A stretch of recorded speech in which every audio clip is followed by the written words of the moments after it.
क्या तुम्हें याद है नॉर्मल चेस्ट एक्सरे कैसा दिखता है? डार्क लंग्स, क्लियर स्ट्रक्चर और सिमेट्री। अब देखते हैं जब एक्सरे अबनॉर्मल होता है तो क्या चेंजेस दिखते हैं। सबसे पहले लंग्स पर फोकस करो। अगर तुम्हें लंग्स के अंदर एक्स्ट्रा व्हाइट पैचेस दिखते हैं तो ये नॉर्मल नहीं है।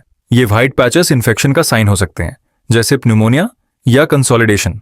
अगर लंग का लोअर पार्ट कंप्लीटली व्हाइट दिख रहा है और नॉर्मल डार्क अपीयरेंस गायब हो गया है तो ये फ्लूइड का साइन हो सकता है। इस कंडीशन को प्लॉरल इफ्यूजन कहते हैं। अब याद करो कॉस्टोफ्रेनिक एंगल।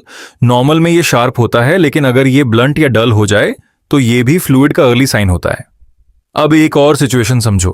अगर पूरा लंग या उसका कोई पार्ट ज्यादा ब्लैक दिख रहा है, नॉर्मल से भी ज्यादा डार्क, तो ये एयर ट्रैपिंग या न्यूमोथोरेक्स का साइन हो सकता है। इसमें लंग कोलैप्स भी हो सकता है।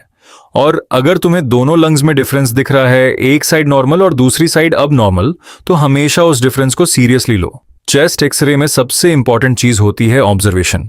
जितना ज्यादा तुम कंपेयर करोगे उतना जल्दी एबनॉर्मलिटी पकड़ पाओगे। अब तुम बेसिक से एक स्टेप आगे बढ़ चुके हो।